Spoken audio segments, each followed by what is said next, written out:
dialogar, aprender, al lado de alguien que yo podría decir que es un gran escritor, quizá el más grande escritor argentino viviente, que es un gran pensador, que es un hombre con un sentido profundo de la vida. Pero me parece que diría algo más simple. Vamos a estar simplemente con un hombre, nada más y nada menos que un hombre, este hombre.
Ernesto Sábato, está sonriendo.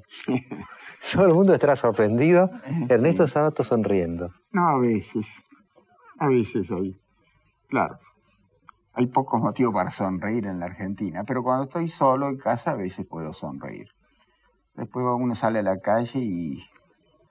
No, a mí la primera cosa que ya me ensombrece es, como ando mal de la vista, y no puedo leer letra chica, leo los títulos de los diarios. Llega el diario a casa, yo me levanto muy temprano, no muy temprano, no, a las 5. Y cuando llega el diario, leo los títulos. Y ya tengo motivos para estar amargado todo el resto del día. ¿Cómo quieren que sonríe? Así que me aprovecho y me sonrío temprano. O no sonrío, pero estoy con un humor, yo diría, de madrugada, empieza el amanecer, después empiezan los pájaros. Con los años uno le va dando cada vez más importancia a esas cosas, los pájaros, pobrecitos, ¿no? Tan insignificantes, y animales más chiquitos, qué sé yo, sobre la mesa, pronto una hormiguita, una arañita.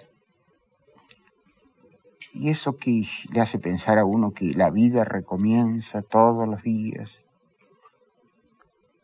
y que si bien todos nos morimos, eso es universal y democrático, pero todos tenemos diferentes concepciones de la muerte, ¿no? Pero la sensación, digo sensación porque no alcanzo a animarme a decir la idea que tengo de la muerte es muy ambigua y muy cambiante según el día. Si llueve es una cosa, si hay sol es otra.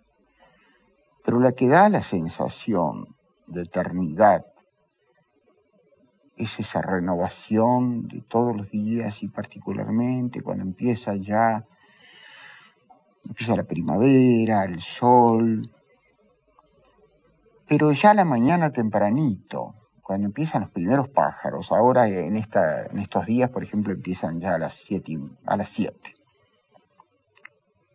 Ya uno piensa que estos animalitos que no se plantean problemas metafísicos son los que tienen esa verdad animal, en el buen sentido de la palabra, y que lo hacen pensar mucho. A mí por lo menos me hacen pensar mucho cuando empiezo a dudar sobre tantas cosas, por ejemplo, el porqué y el para qué de la existencia. Ellos no se preguntan esas cosas. Esos pajaritos que amanecen cantando son verdaderamente una cosa maravillosa.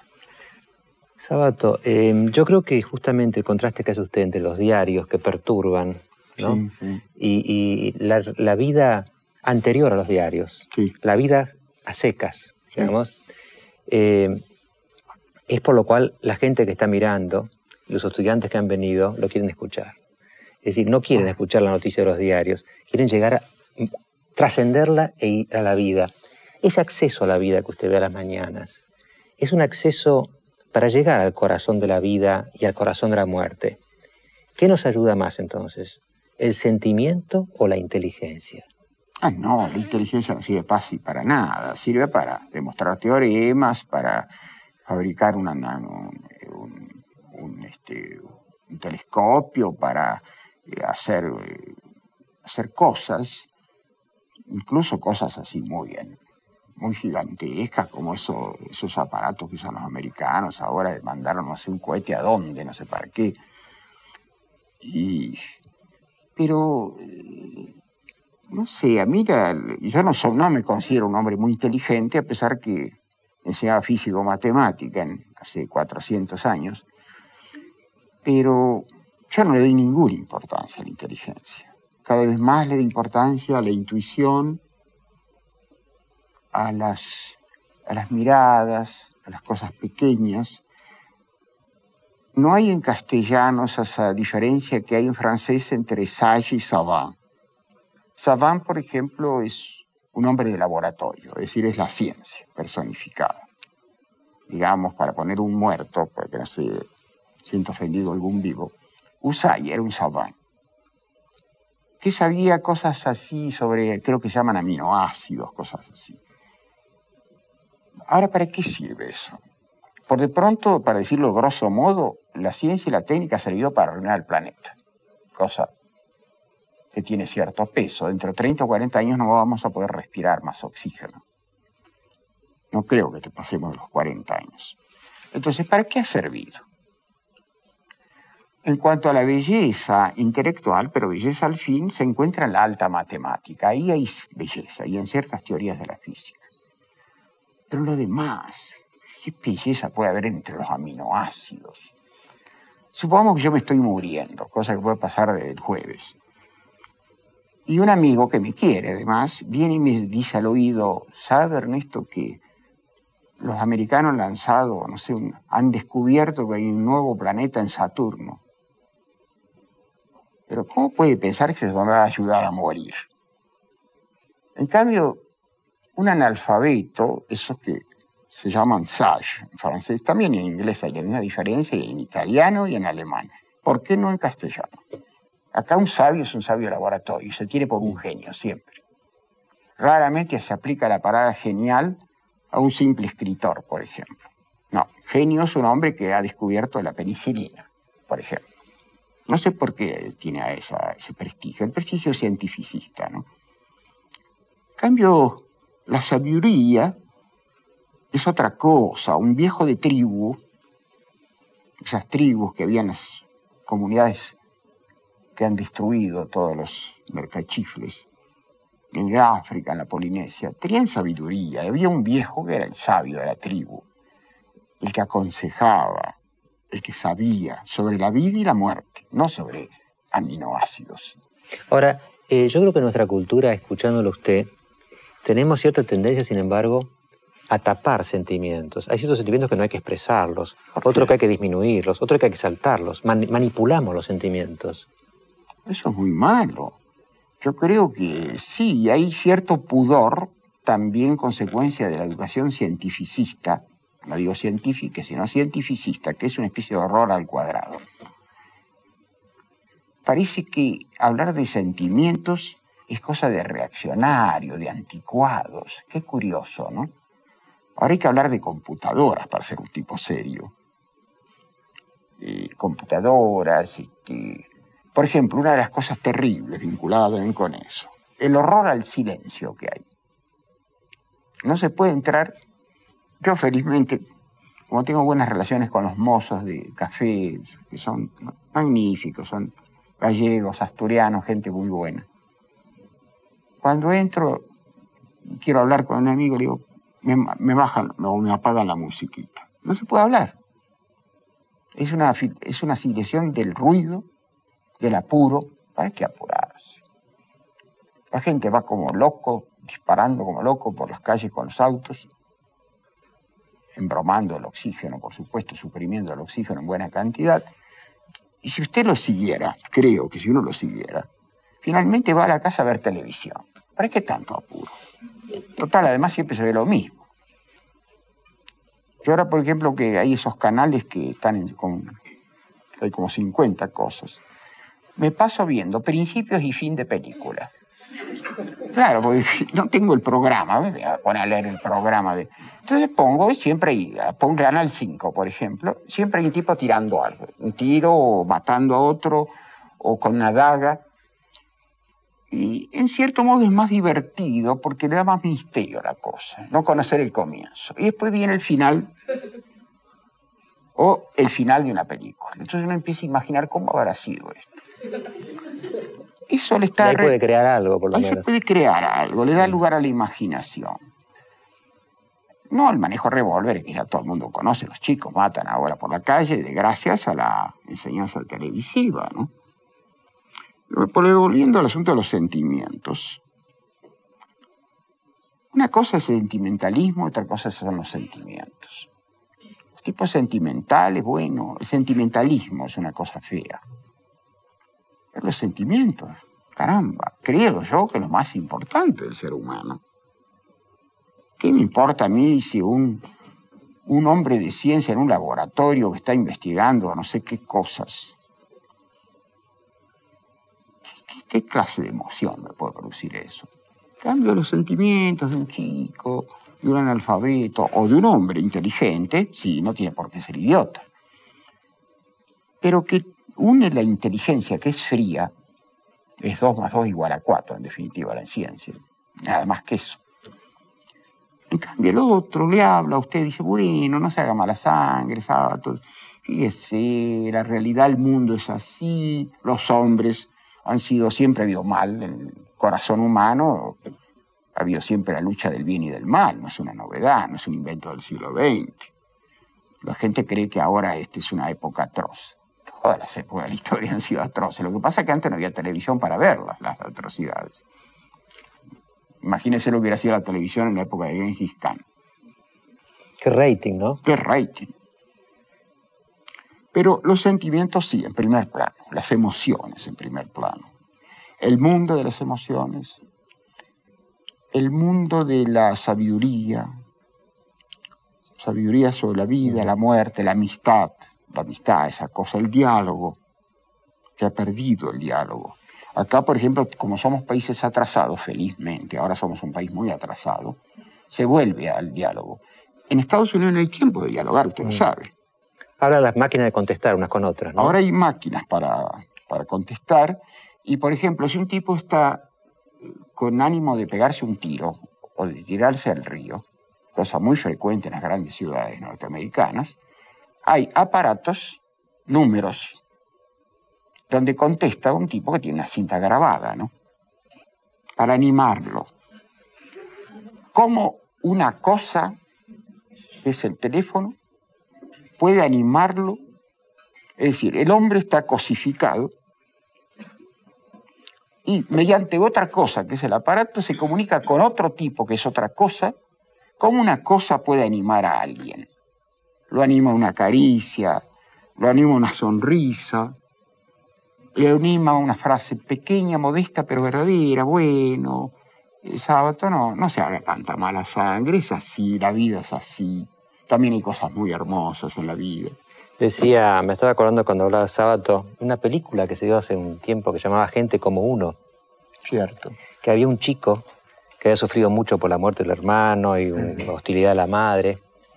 Y el psiquiatra por ahí le dice: no suprimas los sentimientos dolorosos, porque te vas a quedar sin los otros, claro, sin los sentimientos felices. Es decir, si suprimís una parte, te quedás sin nada. No, y además que los sentimientos dolorosos preparan para la muerte. Es decir, una felicidad absoluta hace muy trágica la muerte. En cambio, uno se va acostumbrando con el tiempo. Por eso en la Argentina yo tengo muchas esperanzas. Andan tan mal las cosas que todos, quien más, quien menos, dice: qué bien que venga la muerte, ¿no? Son muy positivos. Pero preparan para la vida también, porque cuando uno tiene preparan dolor, para la vida, porque aprecia más el buen momento. Eso, aprecia los buenos momentos, aprecia las pequeñas felicidades. De pronto a mis nietos que vienen a casa a hacerme chistes, a tomarme el pelo, ¿para qué vamos a andar con vueltas? Yo me divierto como loco, no me dejan decir una palabra. Aprovecho para hablar cuando vengo aquí con Grondona, con algún otro que tiene esa peregrina idea. Con mis sobrinas o mis nietos, son muy inteligentes, hay una particularmente brillante. En cuanto abro la boca ya me refuta con una paradoja, con una cosa. Yo me divierto muchísimo con ellos. Es una gran alegría. Ya volvemos con Todo Sábato.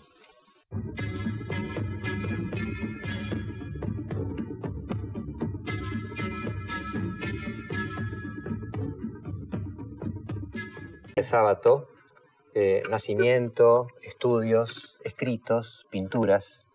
Y ahora vamos a escuchar de Alejandra la primera etapa, es decir, sus estudios físico-matemáticos, sus primeros libros. Alejandra. Ernesto Sábato.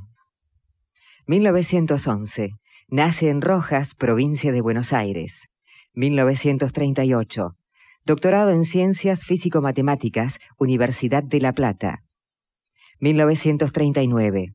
Es becado por el profesor Hussey, Premio Nobel de Medicina, para trabajar en el Laboratorio Curie de París. Se vincula con los surrealistas. 1943. Abandona la ciencia. 1945. Publica Uno y el Universo, primer premio de prosa de la ciudad de Buenos Aires. 1948. Publica El Túnel. 1951. Publicación de Hombres y Engranajes. 1961. Publica Sobre héroes y tumbas. 1974. Publica Abaddon, el exterminador. Gran Premio de Honor de la Sociedad Argentina de Escritores. Chevalier des Arts et des Lettres, Francia. En este bloque, aparte de Sábato, naturalmente, los protagonistas van a ser estudiantes. Acá en la mesa hay dos estudiantes de letras, una estudiante de Bellas Artes, y la tribuna, que está acá formada, también por estudiantes de letras, Bellas Artes y filosofía. Este es el clima de este bloque.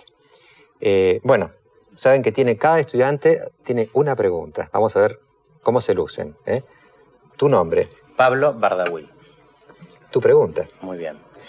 Caído el gobierno peronista en el año 55, empiezan a registrarse entre los intelectuales una serie de lecturas destinadas a leer el peronismo de otro modo, ¿no? Una lectura no como el mal absoluto, sino lecturas más mediatizadas probablemente del peronismo. Le menciono dos ejemplos. Desde la izquierda, por ejemplo, las reflexiones del Grupo Contorno, o, por ejemplo, la revista ¿Qué?, dirigida por, digamos, de un sector de radicales escindidos del Partido Radical, hacen una lectura, quieren comprender el peronismo y capturar una herencia que consideran vacante.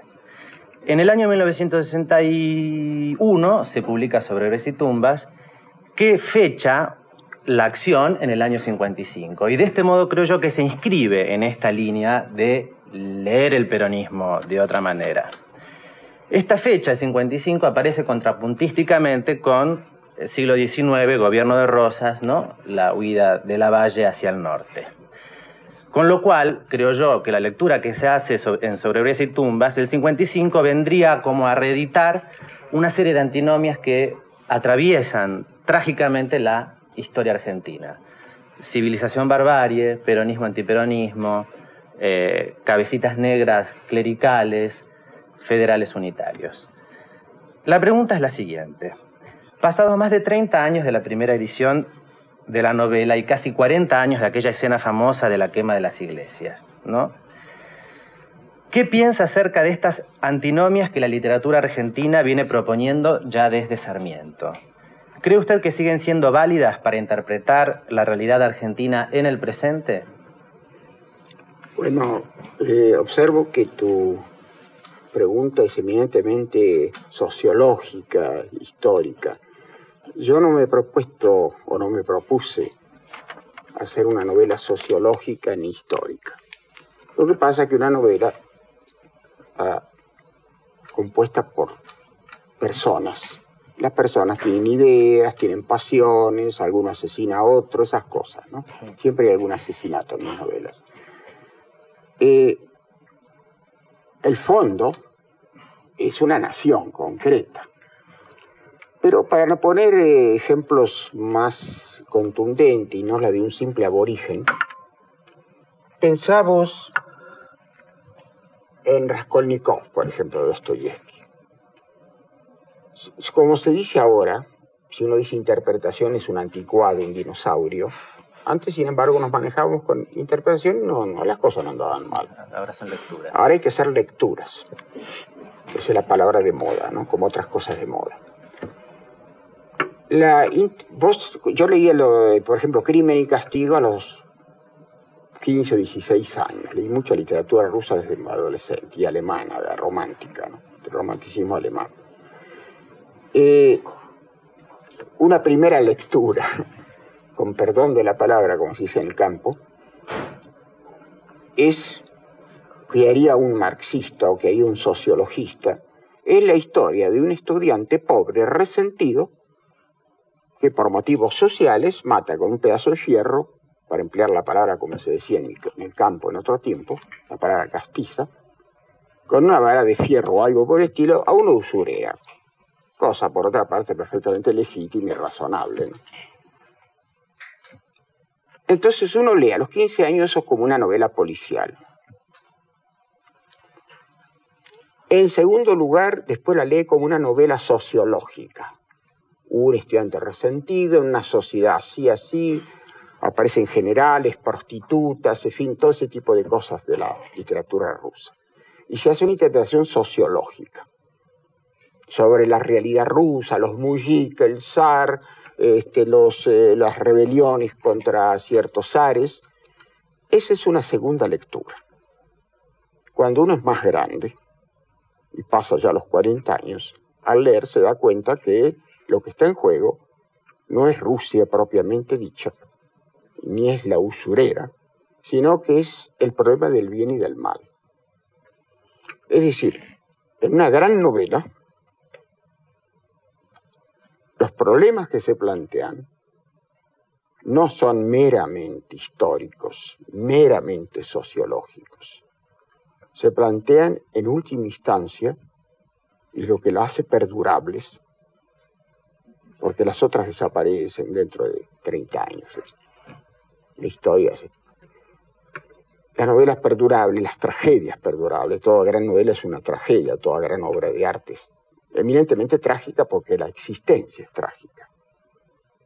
Crimen y Castigo es una novela trágica. Toda la literatura de Dostoyevsky, no solamente Dostoyevsky, todos los grandes ciclos de escritores rusos que no se repitió jamás, desde Pushkin hasta Tolstoy, pasando por Dostoyevsky, por Gogol, por Chekhov, en última instancia, son toda una literatura trágica que examina ¿qué? Lo que lo rodea, la mera sociología, la lucha entre partidos. Estaban los estudiantes, por ejemplo, los nihilistas, estaban los progresistas. Sí y no. Eso es inevitable porque los seres humanos. Pero en última instancia, lo que está en juego en esas grandes obras, y por eso perduran, y después te voy a explicar por qué perduran, es el problema del bien y del mal. Un hombre que es particularmente apto para esto que me preguntas, que se llama Karl Marx, que no se puede dudar de que haya sido un reaccionario para plantear el problema del bien y del mal, en una carta que le escribe a Engels, se sorprende, no recuerdo la palabra, el verbo exacto, puede ser, declara su perplejidad porque Sófocles nos sigue emocionando, aunque las estructuras sociales, políticas y económicas son tan diferentes. Pedazo de marxista. Lo digo un poco en broma, tengo respeto por él. Pero en fin, es una frase linda. ¿Tu nombre? Mariano Garreta Leclerc. Ah, perdón, no termine. Falta la última palabra. La respuesta a Marx. Los problemas que plantea Sófocles son los problemas eternos del corazón humano. El bien, el mal, la existencia o inexistencia de Dios, la rivalidad, el rencor, los grandes atributos de la condición humana, la envidia, que se pone más de moda según las épocas, la envidia, todo eso es eterno. A eso se refiere la Eclesiastés cuando se dice que no hay nada nuevo bajo el sol. Se refiere al corazón humano.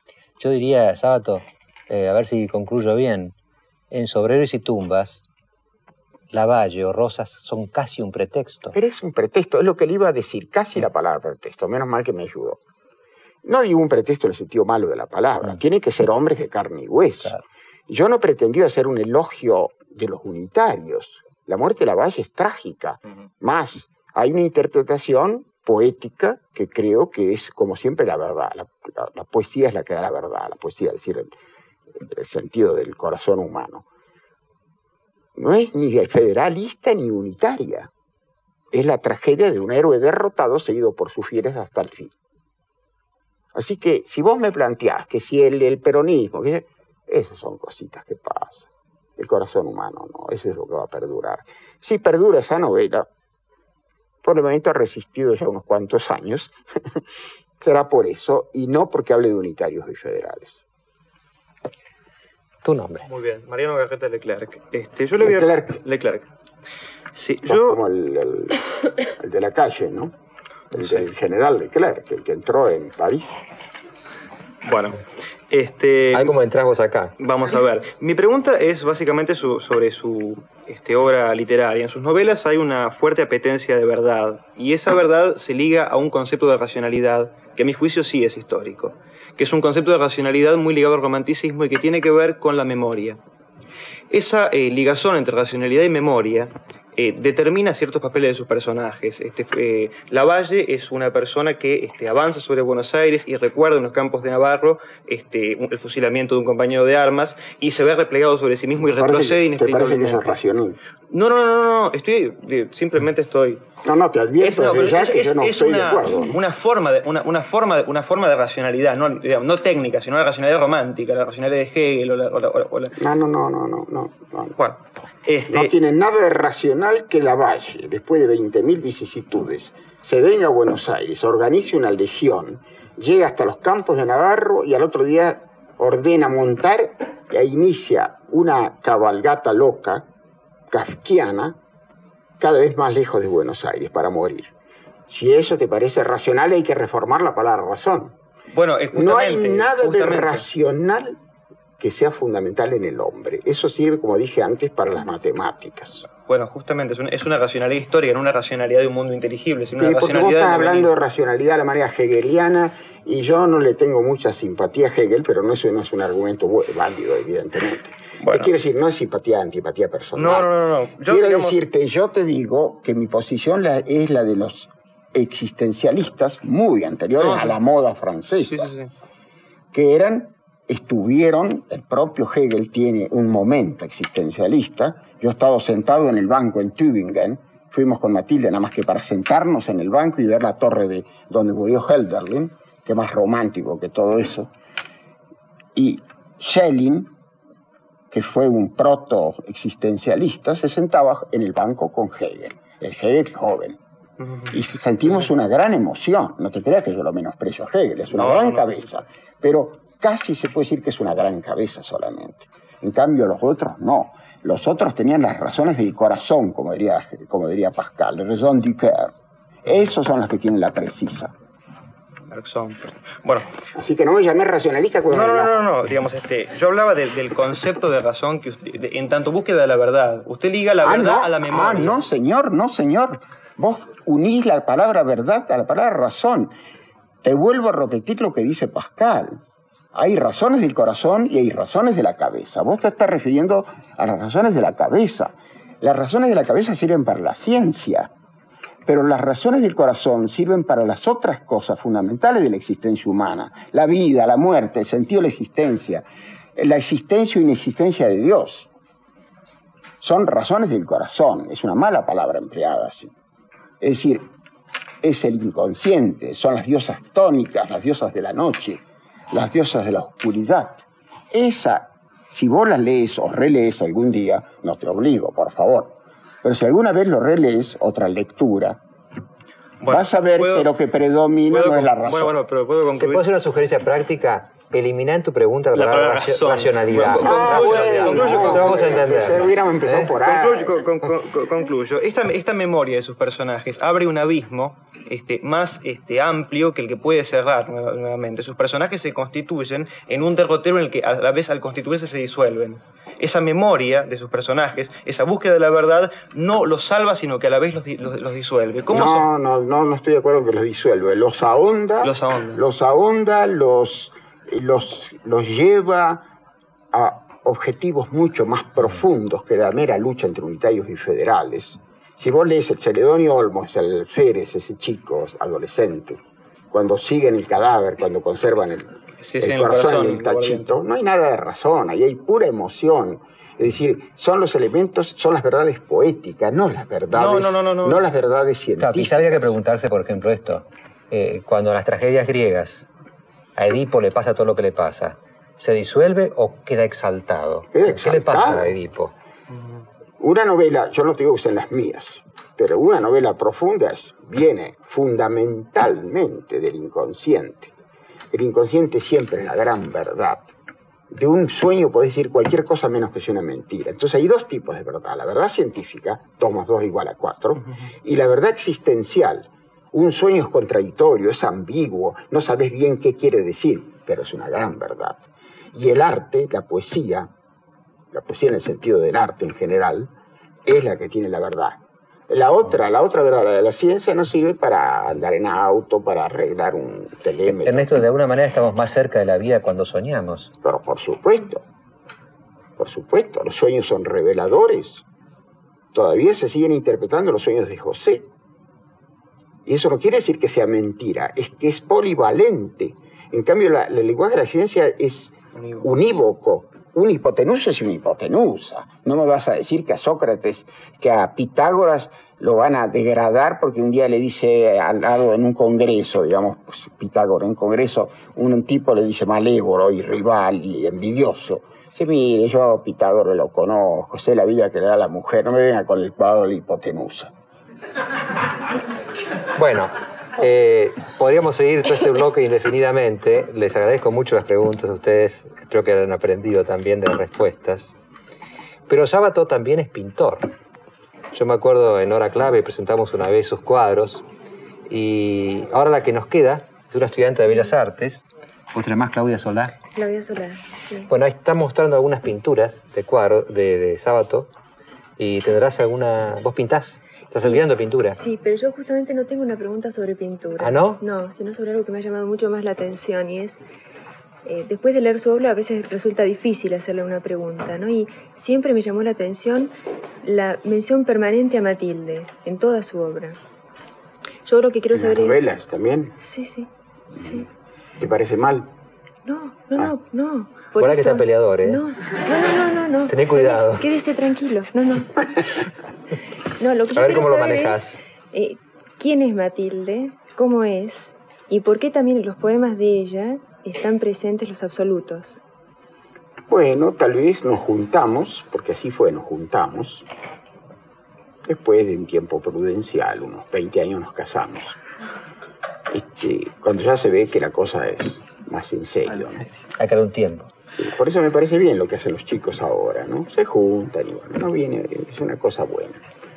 Después se ve, porque si no se corre el riesgo un día de tirarlo por la ventana, cosa muy frecuente, tirar a la mujer por la ventana, ¿no? Yo me salvé en buena medida porque vivo en el planta baja.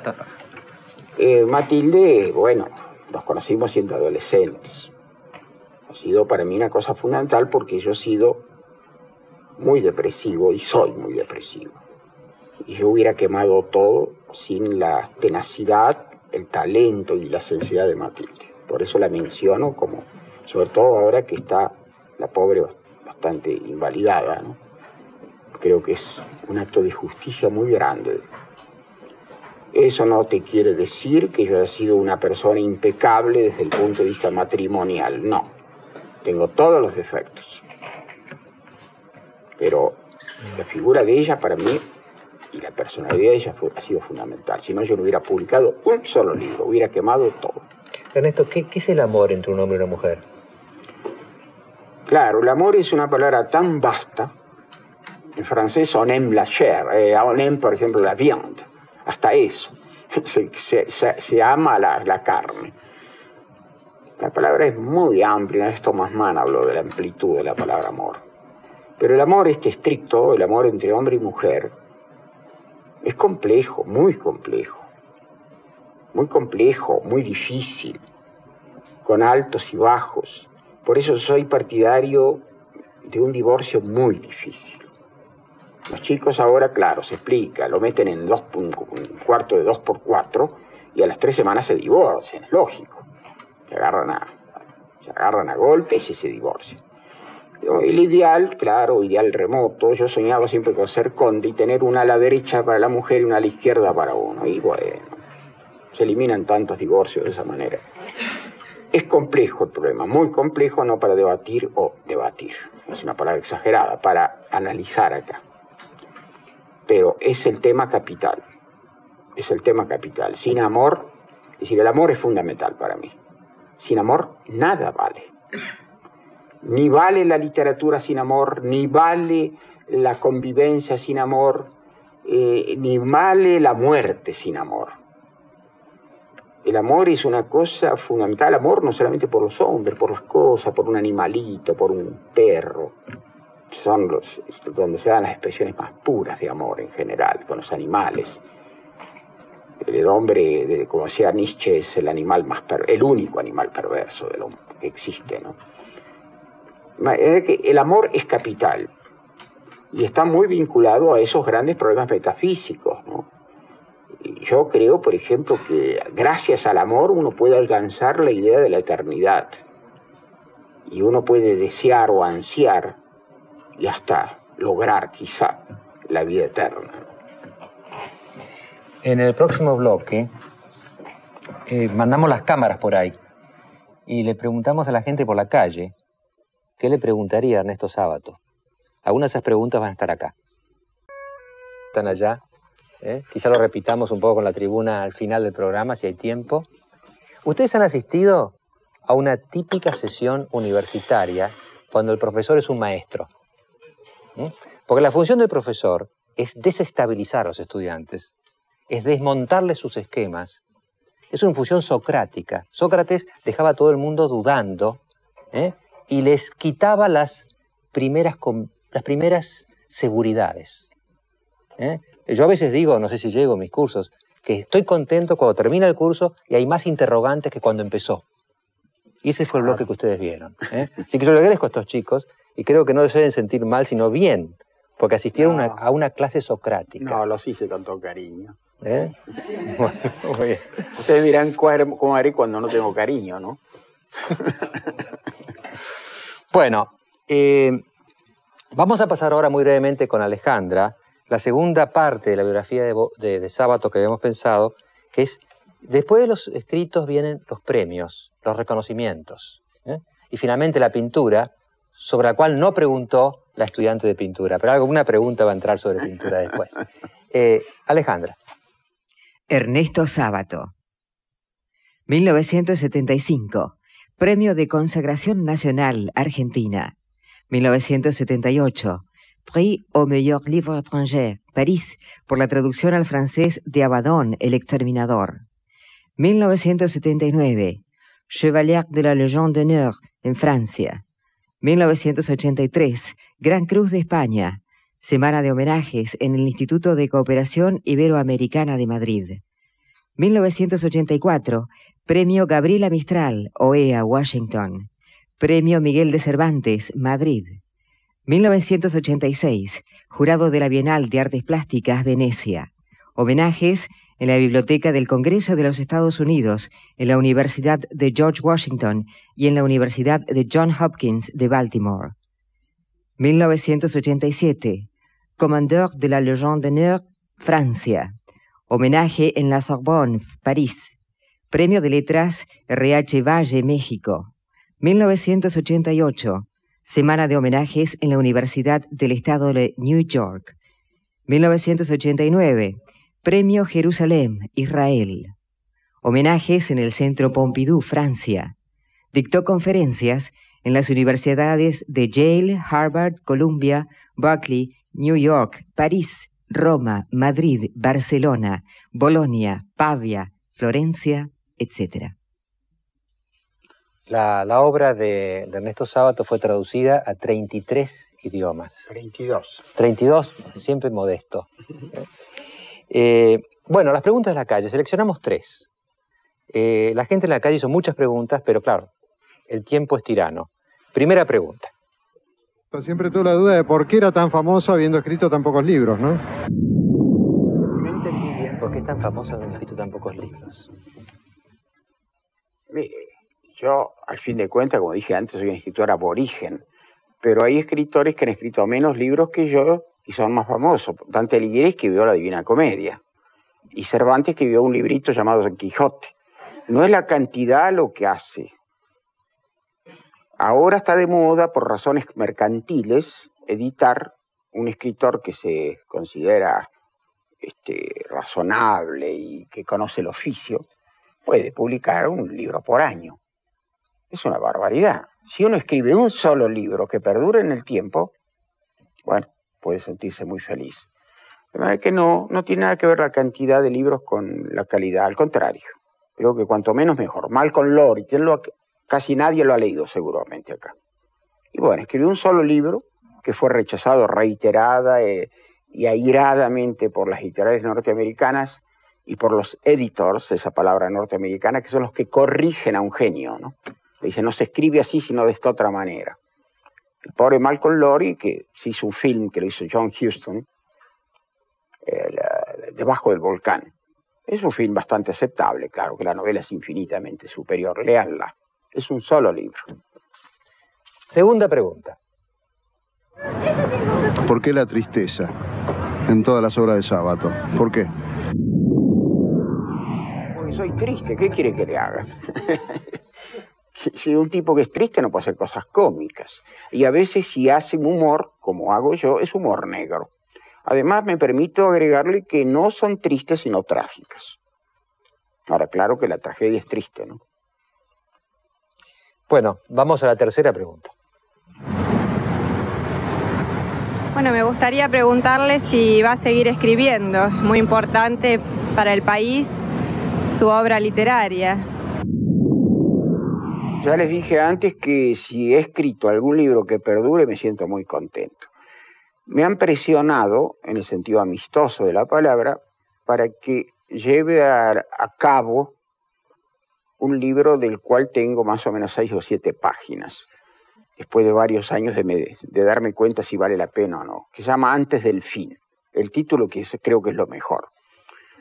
Y lo demás no sé todavía en qué consistirá si es que lo hago. ¿Es verdad usted que quemaba cosas?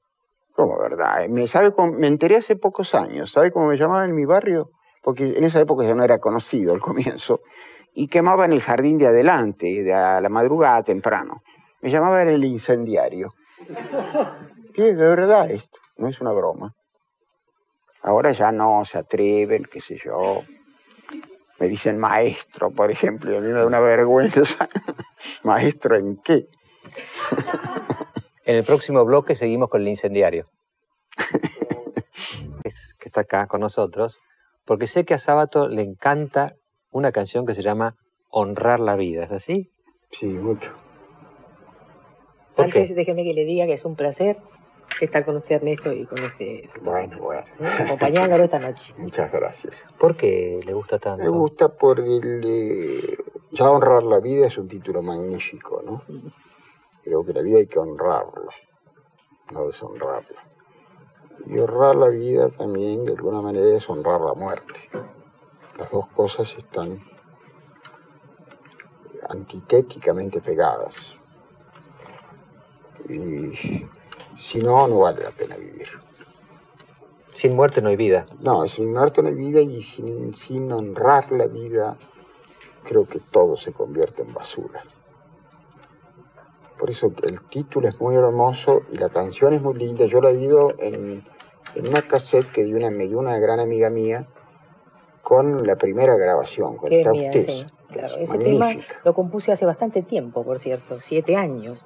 En el año, más, en el año 83 compuse la canción. Y en los años 90 recién tuvo un poco de eco frente al público, tal vez por la necesidad de escuchar ese texto, porque la gente se sentía identificada con una cosa que a lo mejor querían expresar, que es recuperar un poco de los valores por el honor, la ética, lamentablemente un poco olvidados en estos días. Y yo siento además una gran inclinación a escribir así en este último tiempo. Es lo mejor que puedo hacer. El arte, dicen algunas personas, que es un hecho meramente estético, pero me gustaría que fuera estético a partir de la ética también, si es posible, ¿no? Mire, usted planteó un problema que para mí es muy caro, muy importante. El gran arte no es meramente estético. No quiere decir con esto que tiene que ser antiestético. Puede tener una belleza trágica, puede tener una belleza terrible y caótica. Sí.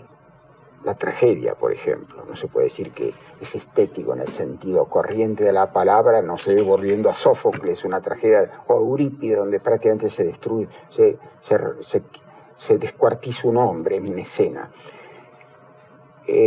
Yo creo que hay que tener cuidado con la palabra estético porque deriva hacia el esteticismo, que es lo peor que le puede pasar a un gran arte. El gran arte no se caracteriza por eso. Kierkegaard pone las categorías en el extremo por encima de lo meramente estético, pone lo metafísico como categoría más alta.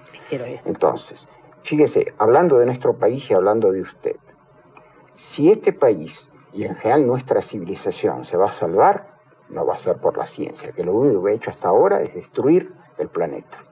Y el hombre se va a salvar recuperando eso que hablamos varias veces con los chicos, con el espíritu romántico del romanticismo clásico, gran romanticismo, no estoy hablando del romanticismo cursi, el espíritu que atañe al corazón del hombre y no a la cabeza. Y eso lo da el arte. El arte es lo que va a salvar, lo que salva al hombre. Yo me salvé por el arte. ¿Por qué dejé la ciencia? Dejé la ciencia porque iba al muere, como dice el pueblo. El arte me dio la posibilidad de revivir y de reconstruir mi vida. Solamente el arte puede salvar. El arte está vinculado con el inconsciente y con esas diosas de la noche de los griegos que dan la inspiración y que están vinculados con la vida. Ahora, Ernesto, se dice mucho hoy en día hay que vivir la vida. ¿Cuál sería la diferencia entre vivir la vida y honrar la vida? Ah, claro, vivir la vida la tiene, por ejemplo, ciertos senadores, pongamos. Honrar la vida no se necesita ser senador, o mejor dicho, es peligroso ser senador. Lo honra la vida de pronto un basurero. Y digo esto concretamente porque una de las emociones más grandes de mi vida, caminando por la calle Córdoba, me tocó un bocinazo, era un camión de Manliva, y bajó un hombre grandote, moreno, lo que se decía en una época, una cabecita negra, enorme, con las manos así, y me dijo esta frase que la repito porque a mí me ha conmovido y también lo obliga a uno a resistir en los momentos de pesadumbre y de incertidumbre. Me dijo que Dios le conserve la vida, maestro. Eso lo dijo un hombre que la gente cree que pertenece a la ES. Cuando hay individuos muy bien vestidos y que ocupan altos cargos, que son una basura. Eladia. Es cierto. Honremos la vida. Bueno, yo como homenaje a Ernesto voy a tratar de cantar así a palito seco. Cante la primera estrofa parte, que es tan hermosa. A capela. Permanecer y transcurrir no es perdurar, no es existir, ni honrar la vida. Hay tantas maneras de no ser, tanta conciencia sin saber, adormecida. Merecer la vida no es callar y consentir. Tantas injusticias repetidas. Es una virtud, es dignidad y es la actitud de identidad más definida. Eso de durar y transcurrir no nos da derecho a presumir, porque no es lo mismo que vivir, honrar la vida.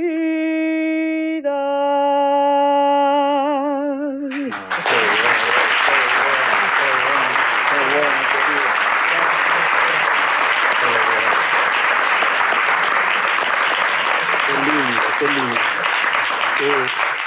Ya volvemos. Es mucho más religioso que muchas personas que van a misa. Quizás escandaloso. El padre Hugo Mujica está acá conmigo y me para decir si piensa lo mismo o piensa distinto. Sí, pienso lo mismo. Además creo que Ernesto mismo define entre la letra y la sangre. Dice que una persona religiosa es aquella para quien el problema de Dios es un problema. Y no algo, no lo dice así, pero no algo que se da por descontado. Dice que para ser ateo hay que ser ateo a secas, pues si uno es fervientemente ateo, ya está dejando de serlo. Así que él pone, con lo que yo coincido totalmente, el problema de Dios en el problema de resolver la vida, en el problema de las cosas esenciales, la vida y la muerte, el origen y el destino. Y lo pone en la pasión, cosa que también lo decía Kierkegaard, que es aquello en lo cual ponemos la pasión, eso es Dios. ¿Se siente usted un hombre religioso, Ernesto? Sí, por supuesto. Creo que todo lo que yo he escrito es más mi preocupación desde chico. Fue siempre el problema. Es decir, yo creo que es el problema fundamental, ¿no? Si uno lee a Dostoyevsky, hay una frase célebre que no la voy a repetir y todo el mundo la conoce, ¿no? Sobre Dios, un escritor profundamente religioso. Lo que pasa en Dostoyevsky, pongo por ejemplo a este fenomenal escritor, que demuestra que, como le dije un poco a uno de los chicos que me hizo la pregunta sobre la novela, que los problemas que plantea Dostoyevsky en sus novelas, a través de personajes, lógicamente, personajes de carne y hueso, que parecen vivientes y que son vivientes, el problema que plantea él siempre y en definitiva es el problema de Dios. Y sin embargo tiene personajes terribles y absolutamente ateos.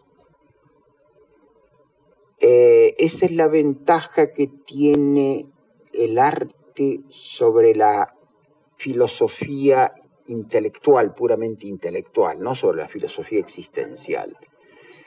No es cuestión de razones. A mí, ¿qué quieren que les diga? ¿No? A mí, desde chico, me preocupó mucho el problema y creo que en última instancia si uno es cristiano, tiene que remitirse al Evangelio. Ahí está todo. Cuando empiezan los teólogos, será porque yo no soy muy inteligente y la teología es muy difícil, pero ya empiezo a dudar. En cambio, cuando veo que lo que ha sido la figura de Cristo, una figura evidentemente sobrenatural, que es todo lo contrario de lo que habitualmente se considera cristiano en el establishment cristiano. Era un hombre que andaba con analfabetos, pescadores, con prostitutas, con recaudadores de impuestos, y que tiene actos de caridad y de bondad tan asombrosa y una fe tan profunda. Eso es lo que a mí me da fuerzas. Después vienen los teólogos y empiezan a plantear, bueno, ¿cómo es posible que exista Dios si un chiquito puede morir de hambre? Un Dios omnipotente, omnisapiente y bondadoso. Y bueno, ahí vienen esos problemas que son muy graves. Pero creo que en el Evangelio están esas grandes verdades. Y yo fui un adolescente muy preocupado por ese problema, tal vez porque mi padre era muy anticlerical, tal vez porque tenía un primo arzobispo, y mi madre también había tenido, en fin, una familia que había tenido hombres de la religión, y había cierto un fuerte anticlericalismo en mi casa. Eso no hizo sino reforzar mi inclinación por el problema. Y cuando yo fui a La Plata, que me mandaron al Colegio Nacional, ese sentimiento, por ejemplo, el problema de la justicia, el problema de que no haya chicos que mueran de hambre, son problemas planteados en el Evangelio. Conocen la anécdota del camello y de los ricos y de la aguja y demás. Es decir, es lo que hoy sería un transgresor. Cristo era un transgresor. Fue al templo, sacó a latigazos, armó líos de todo tipo. Y cosa, y esto lo digo por las mujeres que están acá, ¿no? Porque debe decirse eso. Cosa que a mí me conmueve mucho. Cuando la mayor parte de sus discípulos desaparecieron del mapa, en el momento trágico y último, 2 mujeres la acompañaron, su madre y una prostituta, María Magdalena. Eso indica una cosa muy importante para mí, el papel de la mujer como no solamente creadora de la vida, sino conservadora de la especie, en esta época atroz que estamos viviendo, masculinista por otra parte, porque la ciencia se hace con el intelecto puro, y en cambio la mujer, no quiere decir que la mujer sea un idiota, quiere decir que la mujer tiene presente otros valores existenciales mucho más profundos y muy misteriosos. La mujer está vinculada con la tierra, la mujer está vinculada con la fecundación, la mujer está vinculada con el mundo vegetal y animal. La mujer es un poco lo que asegura esa especie de preeternidad a la otra. Y por eso yo siempre he recibido, hemos sido 11 varones. A mí lo que me ayudó fue siempre la ayuda de una mujer cercana, que tiene cosas que no tiene ningún hombre. Tiene esa calidad casi mágica, que tiene que ver con las antiguas diosas, las deidades de la fecundidad, como Ceres, Perséfone, todo ese tipo de deidades tónicas. Y yo le doy mucha importancia y creo que si se va a salvar el mundo, va a ser por obra de las mujeres y no de los hombres. Los hombres, fundamentalmente, son los que han hecho la ciencia y los que han destruido el mundo. Cuando yo llegué a la Universidad de La Plata, llegaba con esos sentimientos. Y como era lógico, con un sentimiento parareligioso que quería justicia social, yo era hijo de burgueses, me acerqué al anarquismo, donde había tirabombas, pero había santos. Santos como pocas veces he conocido. Y ahora en la vejez vuelvo también a estos anarquistas, grandes pensadores del siglo XIX que fueron aplastados por la dialéctica materialista de Marx. Sin duda genial, pero profundamente injusto con los grandes pensadores como Proudhon y tantos otros, que dieron la solución exacta, la solución de la federalización, las comunas, comunismo viene de comuna, no estas megalópolis espantosas, donde todo está desacralizado, y donde todo está contaminado, donde todo está sucio y donde no tiene sentido la existencia. La mujer es la que le da honor. Le doy para terminar esta última cosa que me conmovió profundamente para ese libro de 3 páginas que tengo hasta ahora y que lo anoté.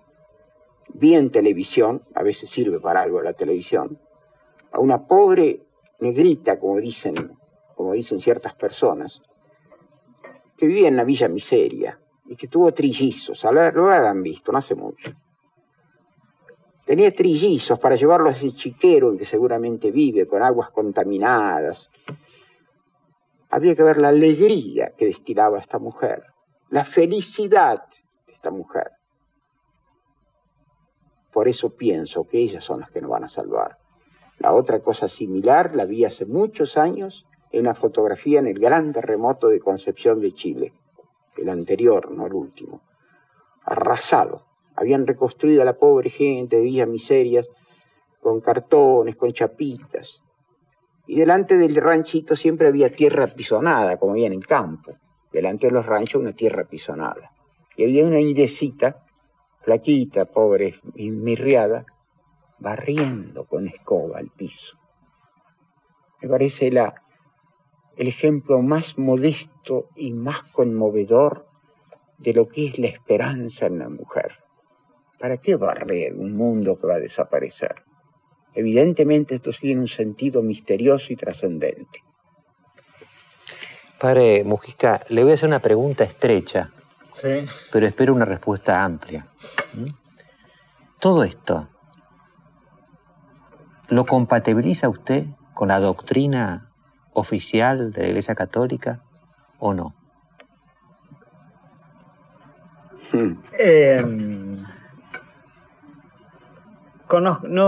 Creo que es una abstracción la doctrina de la Iglesia Católica, sería como de hablar de la Argentina. Es muy difícil, hay pocas cosas que son la doctrina. Hay un montón de cosas en las que se cree. Yo, más que esa respuesta, él está hablando de la vida, está hablando de seres que hacen una apuesta por el sentido en el medio de un terremoto, o de la vida del hijo en el medio del basural.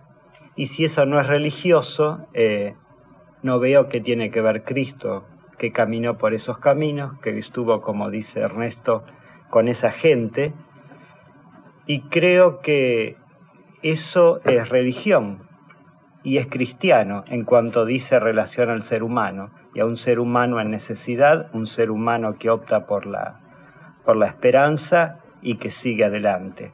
Creo que lo que se da en Cristo es precisamente eso, lo más humano de Dios, no solamente lo divino del hombre.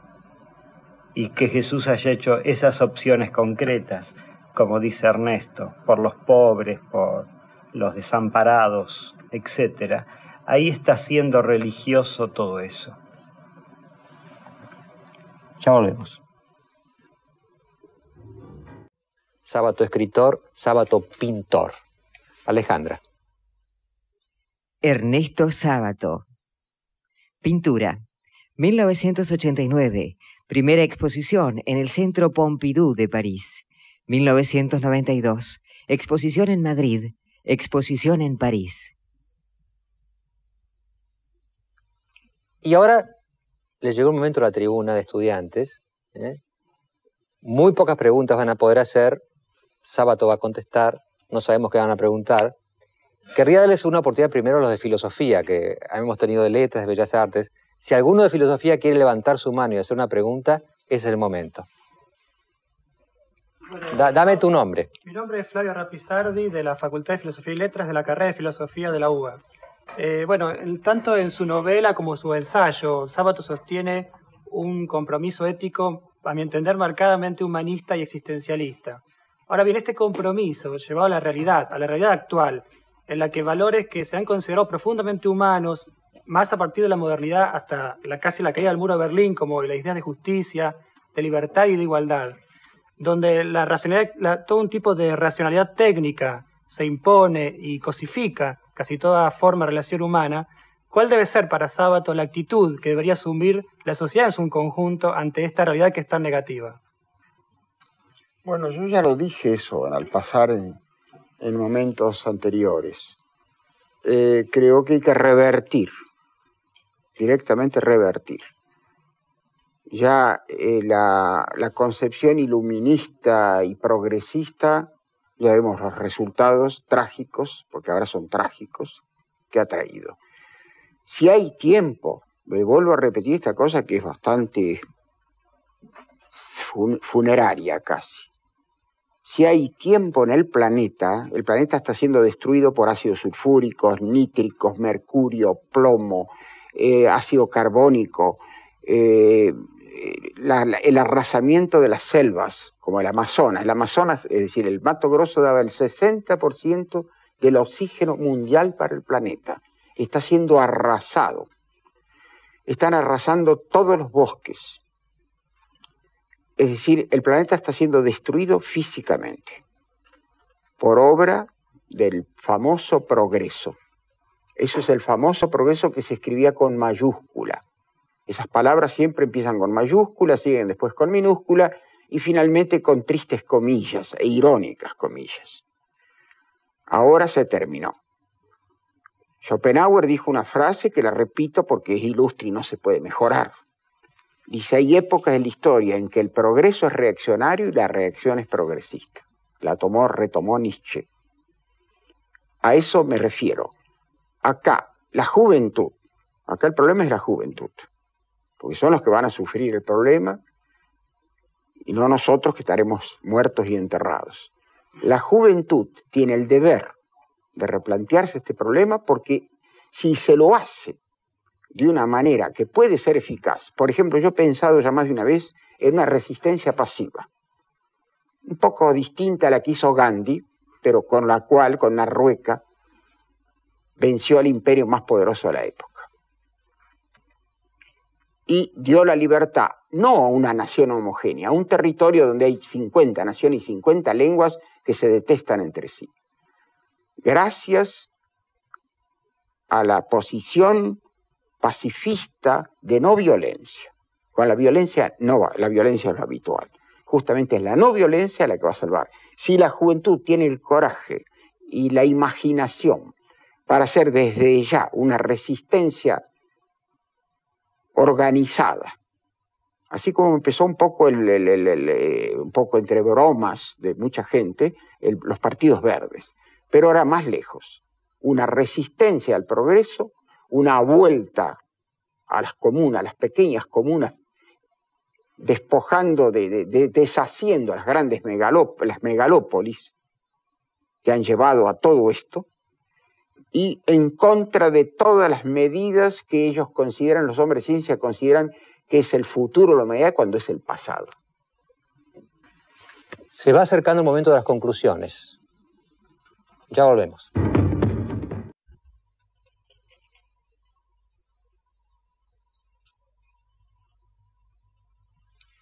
En este programa va a haber dos conclusiones.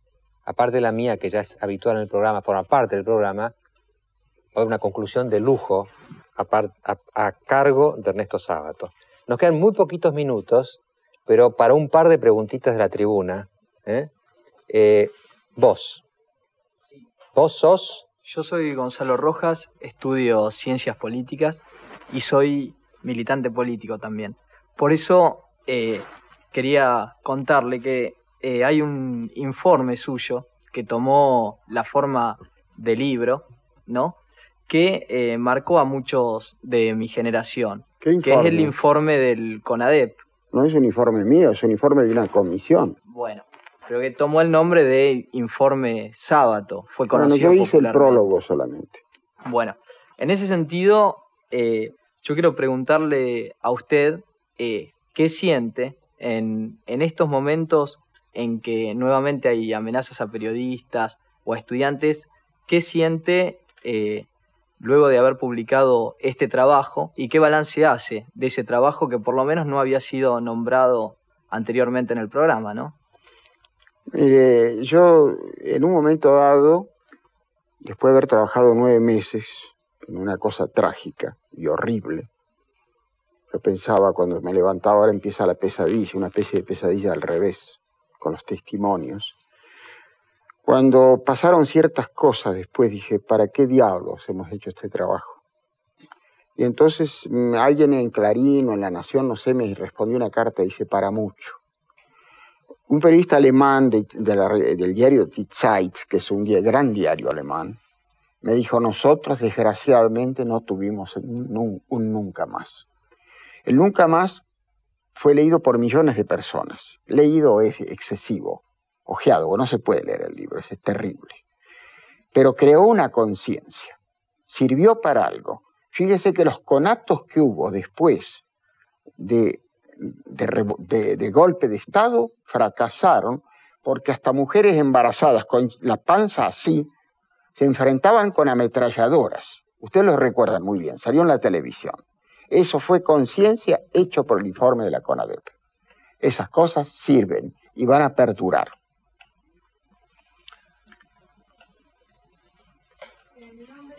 Mi nombre es María Laura Tarcidlo y pertenezco al grupo de estudiantes de Bellas Artes. Habla fuerte. Mi pregunta son dos, cortitas, que quiero saber sobre usted. ¿Cuáles son sus sueños y cuáles son sus temores? La pregunta es cortita, pero puede llegar a estar hablando toda la noche ahora. No, se le voy a decir muy corta también. Las va a encontrar en mi pintura y en mi literatura. No la quiero obligar a leer mis libros. Mi hermano Pepe nunca leyó un libro mío y yo lo adoraba. Pero si quiere saber la respuesta cabal y no esquemática, ¿y qué quiere que le diga? Va a tener que leer mis libros y ver mi pintura. O hacemos la última. A ver. Bueno, hacemos dos últimas, dale rápido. Estaba desde hoy, a ver, ¿quién estaba esta chica? La chica del... ¿Usted? Sí. Va. Bueno, mi nombre es Raquel Poblet. Yo soy ¿Cómo? Mi nombre es Raquel Poblet. Yo soy de la carrera de letras de la UBA. Yo quería discutirle una pequeña cosa, ¿no? Con todo respeto. Al principio del programa usted dijo que en la Argentina andan tan mal las cosas que qué bien vendría la muerte. Y yo daría vuelta al argumento y diría justamente que por qué andan tan mal las cosas, qué necesario es vivir en este momento. No, yo no dije esa frase, ¿eh? Puede haber sido una especie de broma fúnebre al que estoy muy acostumbrado. Yo no pude decir esa frase. Es decir, cómo están las cosas en Argentina y capaz es morirse. Esas son cosas que uno dice exabruptos, pero de las que me arrepiento a los 2 minutos. No responde a mi manera de ser y creo que todo lo que dije antes prueba que es todo lo contrario. Creo que hay que luchar. Esto que tenemos es una basura, para decirlo rápidamente y con una palabra bastante significativa. Todo lo que tenemos ahora es una basura. Y eso tiene su lado bueno, porque cuando se llegue realmente a pisar fondo es cuando la juventud empieza a reaccionar. Yo creo que justamente el mal es la que hace surgir la esperanza. En una sociedad, en una realidad perfecta no hay necesidad de esperanza. Bueno, ahora vos, y ahora sí es la última. Sí, yo más que una pregunta... Decile tu nombre y tu... ¿dónde Fernanda estás? Lombardini, terminé Bellas Artes hace 2 años.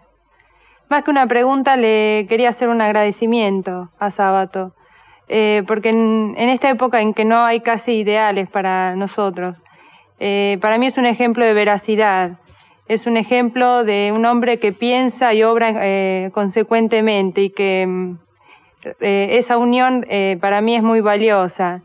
Y otra cosa que, aparenta ser pesimista, pero para mí no lo es.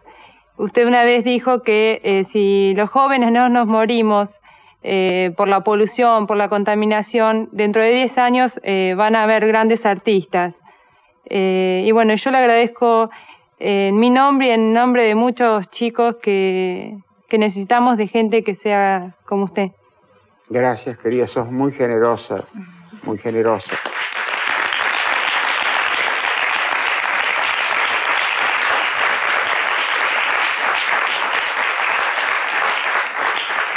Cuando Lombardini se la pregunta, lo estaba con terror, porque digo, este hombre cuando lo elogian es cuando es peor todavía, ¿eh? Pero estuvo moderada su respuesta. Yo le agradecí porque me sienta justificado con esas palabras, sino porque es mi actitud, lo que logre es otra cosa, pero mi actitud es resistir. Una vez se me hicieron el cuestionario Proust, ese famoso cuestionario que se ha hecho a muchos artistas y escritores en el mundo, y la última palabra era, ¿cuál es su lema? Resistir. Es decir, creo que hay que resistir. Y no dejo de lado el elogio personal que le agradecí porque creo que es muy generoso. Pero lo otro es cierto. Es decir, conmigo pueden contar a muerte. Yo no soy de los que va a aflojar.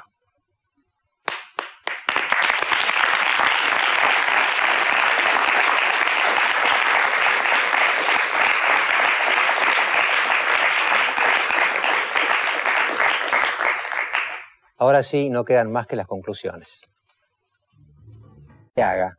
Mi nombre es Fernando Paz y bueno, más allá de hacer hincapié en que pertenezco a la Facultad de Buenos Aires por la parte de letras, también pertenezco a un taller literario de literatura de poesía y narrativa de la Secretaría de Extensión Universitaria. Y hago este hincapié porque a veces el que se atreve no está cerca de los méritos, pero en nombre de los millones de jóvenes que tomamos a Ernesto Sábato como compañero de ruta, tanto en sus ensayos, en sus ficciones, como en su compromiso permanente con la verdad, quisiera acercarme y darle un abrazo en nombre de todos esos jóvenes. Bueno, muy bien. No era pregunta, entonces. Estaba urgido, pero no por la pregunta. Bueno.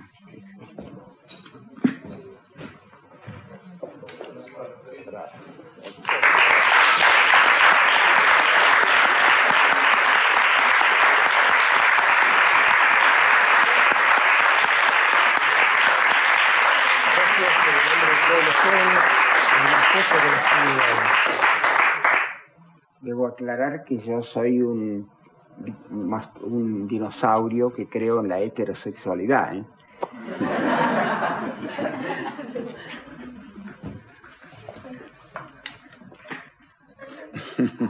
No vayan a creer. Entre las muchas citas que tengo a la mano sobre comentarios de otros pensadores o escritores sobre Sábato, hay una que me gusta más que ninguna. Es de Albert Camus, que fue uno de los grandes escritores del siglo XX. Y fíjese lo que dijo de Sábato. Admiro su seca intensidad. Qué escritor, ¿no? Los dos. Pero qué manera de juzgar a otro escritor. Yo creo que este programa ha tenido enormes riquezas. Quizá habría que repasarlo, como se relee un buen libro. Por ejemplo, esa parte del diálogo entre Sábato y el padre Mujica sobre el sentido de lo religioso. La religión es tal no cuando resuelve el problema lo ignora, sino cuando lo plantea. Es decir, cuando Dios es problema, estamos frente a un hecho religioso. Cuando es solución, ya eso no es religión. Y en el fondo la religión se hunde en el misterio. Es la diferencia con las ideologías. Las ideologías saben todo, explican todo. La religión explica y llega al misterio. Y cuando llega al misterio, nos deja frente al misterio. Eso es lo religioso. Por eso recordábamos con Sábato en unos intervalos de este programa a San Juan de la Cruz y los grandes místicos. Los grandes místicos llegaban a la noche, primero de los sentidos y después de la inteligencia. En la gran noche de su propia ignorancia frente al misterio. Esto es el espíritu religioso. Necesitar las respuestas que no llegan. Y esto me lleva a la conclusión principal que yo querría. Elijo entre tantas cosas una. Todo el tiempo él ha estado hablando de tragedia, de lo trágico, el sentido trágico de la vida. Unamuno, se acordaba uno por ahí cuando hablaba. Y hay como una contradicción en Sábato aparente entre lo trágico y una especie de fuerza, de eso de luchar, de seguir. ¿Cómo se resuelve? A mí me parece que la contradicción es solo aparente, porque solo los grandes pueblos y las grandes almas viven lo trágico. Eso lo dice muy bien un libro que me impresionó mucho este verano, de un profesor Kaufmann, que dice que solamente los grandes momentos de la humanidad generaron obras de tragedia. Por ejemplo, los griegos, en su cenit, produjeron y crearon la tragedia. Los ingleses, después que vencieron la Armada Invencible Española, produjeron a Shakespeare. Es decir, solamente los grandes momentos producen los grandes trágicos, porque solamente los grandes temples son capaces de mirar de frente a la vida y la muerte, a la condición humana. Y una vez que la miraron, una vez que la resistieron, pero que la asumieron, que ni la taparon, ni la escondieron, ni la negaron, ahí recién es posible el verdadero optimismo. Porque es el optimismo frente a lo real. Es decir, decía Aristóteles, ¿no? Cuando uno ve una tragedia, es purificado, catarsis, es purificado en su espíritu. Ve la condición humana en sus grandes extremos, Edipo, Prometeo, ve las condiciones límite del ser humano y sin embargo sigue afirmando la vida y sigue afirmando la fuerza de esa caña que piensa, que es el ser humano.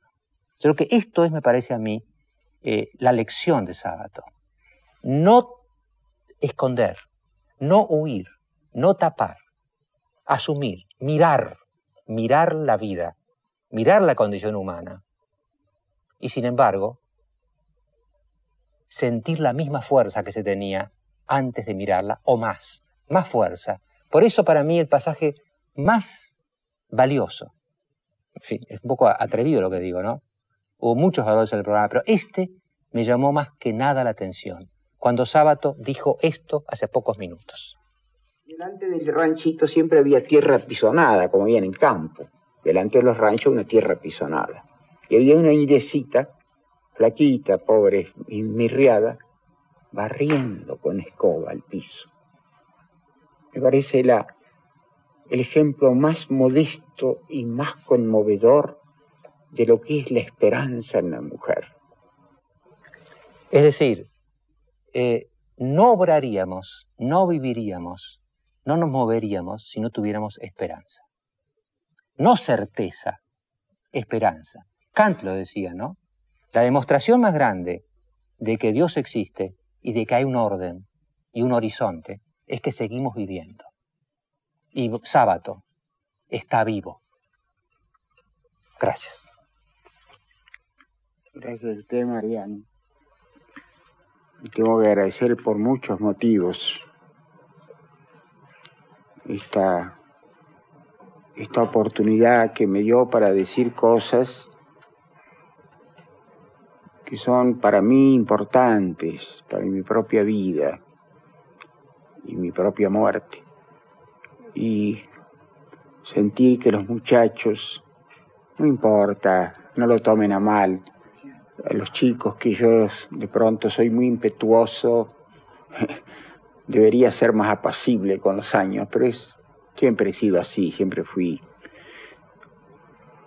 Que les contesté a veces hasta con, no dureza, digamos, pero sí con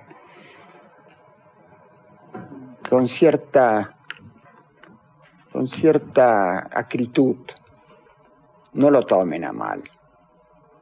Es tan fácil simular la bondad, es tan fácil halagar.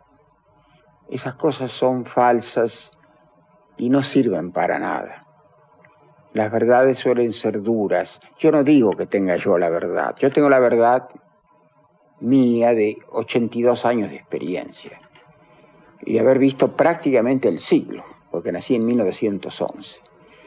Y bueno, y cuando yo era chico, cuando era muchacho, yo decía cosas con mucha convicción y con mucha violencia. Y después, a medida que avanza, no por debilidad, sino no por acomodamiento, no me he acomodado nunca, sino porque uno va aprendiendo sabiduría. Y eso es lo que he tratado de expresarles a ustedes. Y también ese elogio de la mujer, que no es un elogio gratuito ni convencional. Creo sobre todo, tal vez porque tuve una madre tuvo 11 hijos, todos varones. Tuvimos esa desdicha de ser todos varones, no tuvimos hermanas. Yo lo siento mucho a eso. Pero mi madre fue para mí fundamental. Y creo que es fundamental para todos nosotros. Yo le agradezco profundamente a Grondona este programa que es tan extenso, tan cansador y que a veces hasta agresivo. Pero es bueno eso. Y en cuanto a lo que dijo de la tragedia y de la utilidad, repito una vez más, porque siempre me impresionó una frase del gran filósofo Jaspers, que fue uno de los grandes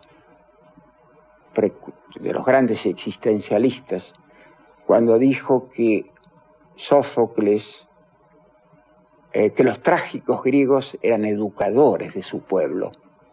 El pueblo que iba a ir eran analfabetos del Pireo, marineros, no eran intelectuales.